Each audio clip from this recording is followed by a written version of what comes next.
Что, привез воды? Да, Откуда привез? с речки. Бул үй бүлө башкалардай эле суу ташып ичишет. Конкен айылында 22 колонкадан суу чыкчу. Бирок туруктуу берилбегендиктен жашоочулар арыктагы сууну тунутуп ичишчү. Соберешься стирать, воды нет. Кир жуюн десең суу жок. Колонкадан качан суу чыгат деп күтчүбүз. Балам иштен келип, арыктан суу ташып бергенде гана үй жумуштары бүтөт. Абдан кыйын. Бексултан Осмонакуновдун 2 саан малы, 8 кою жана жылкысы бар. Аларды суугаруу үчүн күнүнө 2 ирет бир нече чакырым жолду басып өтүүгө аргасыз болчу. Эми ал аралык 2-3 метрге чейин кыскарды. Анткени Бексултан Осмонакунов сарайына жакын жерден суу чыгарган. Анын агымы дагы жакшы. Бир чака суу 10 секундага жетпей толот. Мурун чын айтканда малга суу тартыш болгондон кийин мал тиги сайга барып сугарып келчүбүз, арыкка барып. Конкен айылынын жашоочулары сууну үйлөрүнө чейин киргизүү үчүн 1,5 миң сомдон топтошкон. Элетте бул чоң акча. Ага карабастан каражат топтоодон эч ким баш тарткан эмес. Анткени таза суу ден соолуктун булагы. Жерде айылда ушул суу жеде эле көкөгө тийген үчүн айылда аксакалдар болуп кеңешип, мындай аттуу баштуу айылда мындай чуркап жүргөн баягы активдүү балдар менен кеңешип туруп, анан ошо инициатива көтөрүп, ошо чогуу жаран сүйлөшүп аракет кылдык. Ошону менен баягы элден акча чогулттук.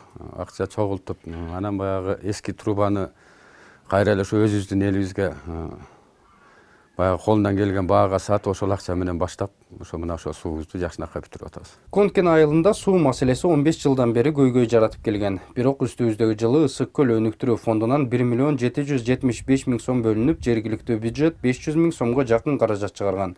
Ошондой эле жашоочулар 450 миң сом топтошуп, жетпеген бөлүгүн Өнүгүү Прогресс партиясынан сурашкан. Эл өзүнүн чөнтөгүнөн канча салым акча чыгарса, ошончо 250 миң сомго чейинки салымды биз толуктап беребиз деген программада проекти бар экен. Жашоочулар кайрылгандан бир жума өтпөй Өнүгүү Прогресс партиясынын лидери Бакыт Төрөбаев эл менен жолугушуу үчүн келди. Эл өкүлү тургундардын аракетин баалап, таза суу үчүн 200 миң сом салым кошууну чечкен. Буюрса эми ушу акча каражаты бир 200 миң сомдон акча каражаты жетпей атты эле. Биз жогорку кеңештин депутатына Төрөбаев Бакыт Эргешевичке кайрылдык элек. Акча каражатыбыз жетпей калды. Кыш келатат, каар түшүп калды электи, ушул маселени чечип берсеңиз деп. Бирок ошол киши бизге жакшынакай кайрылуубузду кабыл алып, ишиңерди баштай эле, каар түшүп калды электи. Мен калган затты берем деп бүгүнкү күндө 200 миң сом акча каражатын алып келип элдин алдында тапшырып отурат. Бул демилге партиянын аракет программасынын алкагында ишке ашты. Карапайым калктын демилгесин колдоп, Өнүгүү Прогресс партиясынын лидери акчалай жардамды Конкен айылынын башчысына тапшырды.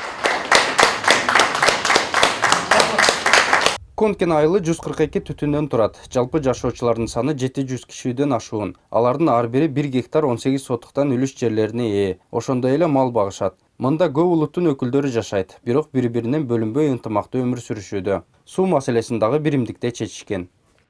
Бул айыл үлгү катары көрсөтүп атат.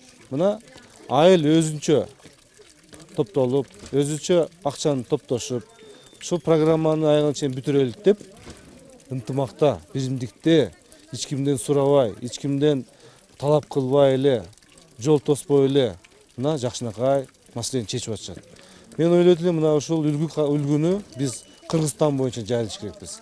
Ар бир үйгө суу дээрлик 3 чакырым аралыктан тартылган. Жер алдындагы суу түтүктөрү толугу менен алмаштырылган. Үй иштеринде суу өзгөчө муктаж болгондуктан айымдар үчүн суунун киргизилиши жагымдуу окуя болду.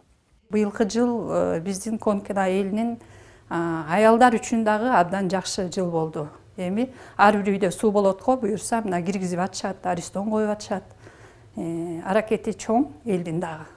Буюрса эмдиги жылы ар бир үйдө ушундай бир жакшы аялдар үчүн шарт түзүлөт деп ойлойм. Конкен айылынын тургундарынын ичер суудан башка көйгөйлөрү да арбын. Алсак аларды маанилүүсү электр жарыгынын өчүрүлүшү, айыл чарба техникасынын тартыштыгы жана спорт комплексинин жоктугу. Бирок аларды чечүү үчүн жашоочулардын ынтымагы негизги курал.